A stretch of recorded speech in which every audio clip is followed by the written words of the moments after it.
A first listen and analysis of Whole Lotta Love by Led Zeppelin.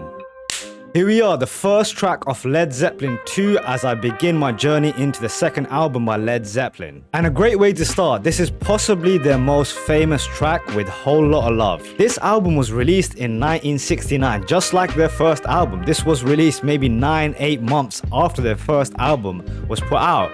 And it really shows that this band was at their creative peak during this period. The songs were basically tumbling out of them, and what a great song. It's often put as one of the greatest songs of all time and having one of the greatest guitar riffs of all time too. The song borrows a lot of his lyrics once again from a blues artist, Muddy Waters. This track is almost inescapable. I have heard parts of this song because it's used in media so much, but I've never heard the track in full and never had the opportunity to sit down and take it all in together. So here we go. If you do end up enjoying this video, then hit me with a like, perhaps share it with a friend. Also, if you are into music content like this, analysis videos just like this one, then subscribe to the channel and join our growing community. Here we go. This is Whole Lotta Love by Led Zeppelin.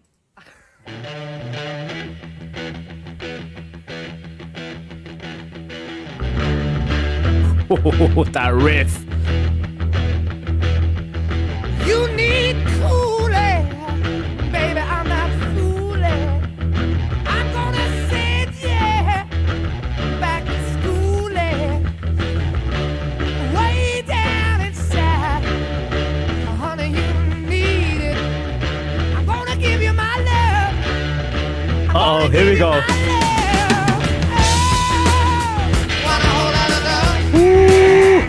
Whoa.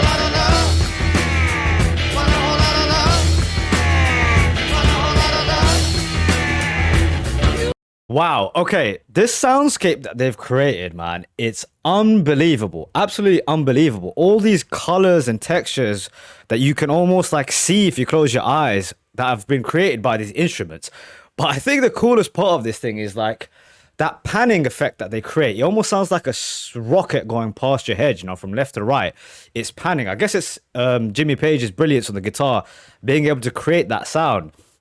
But to me, like when I close my eyes, I can see this beautiful colored landscape that they've created, and then it's like a multicolored star almost like shoots past the screen, you know, from that sound by that guitar. It's absolutely brilliant, man.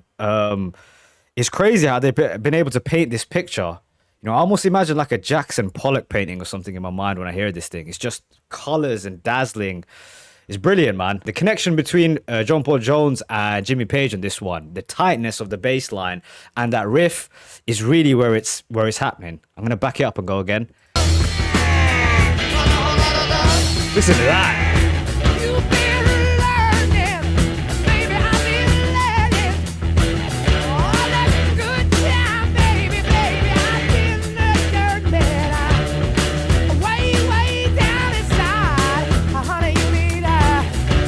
I'm gonna give you my love. I'm gonna give you my love. Oh, whole lot of love. Whole lot of love. Whole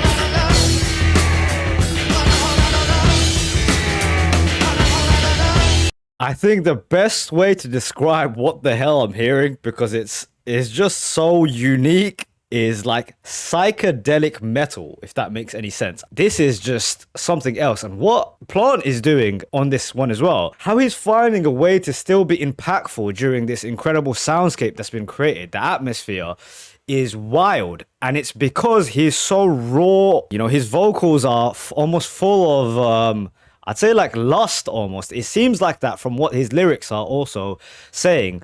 You need cooling, baby, I'm not fooling. I'm gonna send you way back to schooling. Way down inside, honey, you need it. Want a whole lot of love. I mean, it's pretty obvious to me what he's saying. And I think what's coolest about this song and the themes that are in it, this idea of like presenting lust, would have been very, very new for the 70s, man. I don't think other people were doing something so sort of provocative at that time, man. This is some real innovative shit. Let's take this back and go again.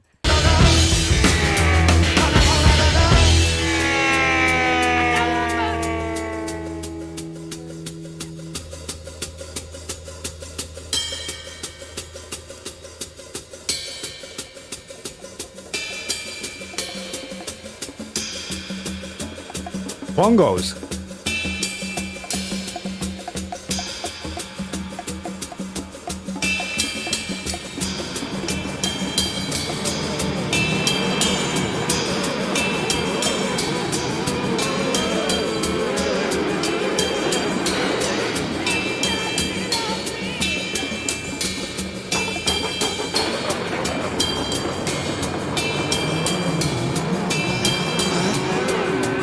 sounds like we're in a inferno.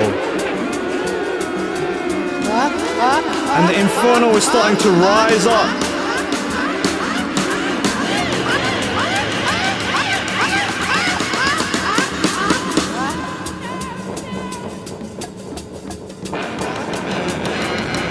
Wow.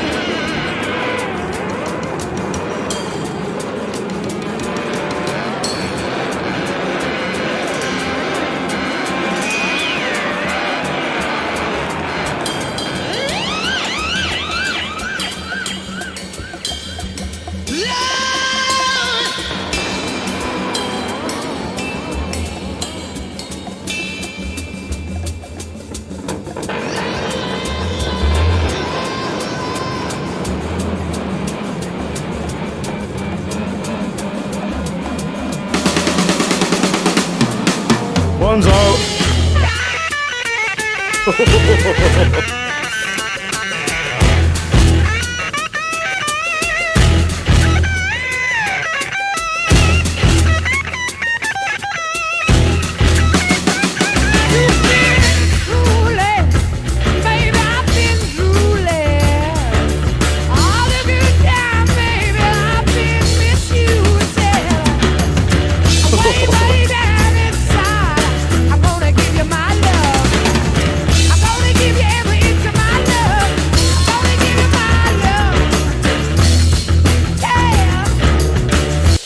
That was so well executed. The ability to go into this place that was absolutely abstract with the sounds that they were creating and then bring it all together, tie it in with that fantastic couple licks on the guitar and then with those drum fills coming in and then boom, we're right back into it again. To me, it almost seems like we're in the middle of a tornado. That's what I'm now really seeing. And that was clear with that sort of psychedelic middle section where everything kind of calmed down and it felt like almost the tornado had waned. It had gone away now. And then he started building up, using Plant's voice to build up that atmosphere once again. His passion, his sort of intensity rises up. And then boom, the chorus kicks in again and the tornado of sound begins once more. Dude, this is on another level.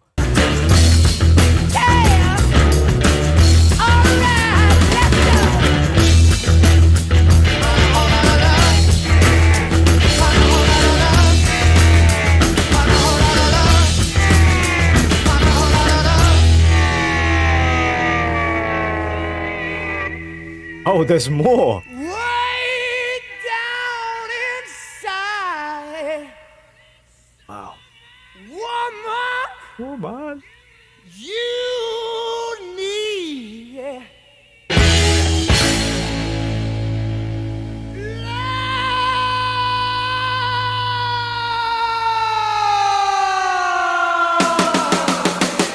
Wow.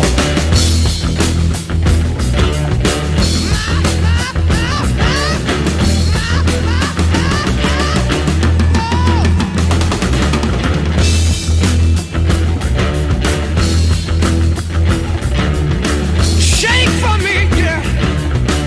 I wanna be your back door man. Hey, oh, hey, oh, hey,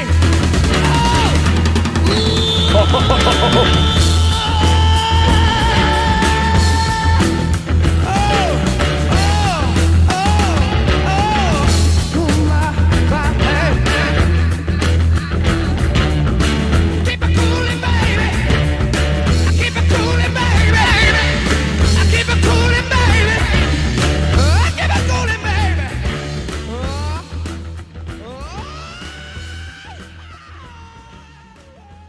No one else can make a song like this. No one else can make a song like this because so much of what we just heard is underpinned by the chemistry of these four musicians. That's really the basis of everything here. And then secondly is what can only be described as like the utmost brilliance of production, understanding how to sequence different sections of your instruments to make them work off one another. I mean, even certain sections of Page's guitar riff where he'd add another texture to the way he play a certain bit.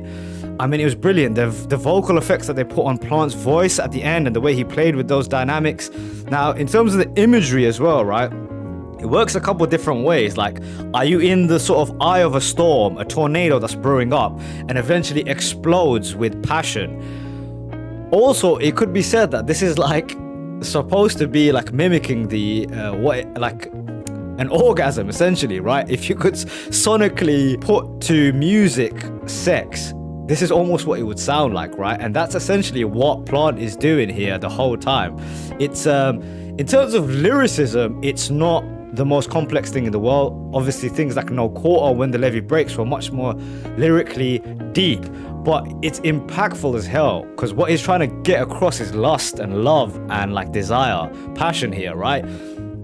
And if there's one person with a voice to do it, it's going to be Plant. He does that fantastically well. Yeah, there's just a whole bunch of different ways to hear it and to try and make sense of this all on the first time as well. Just so much sound that hits you.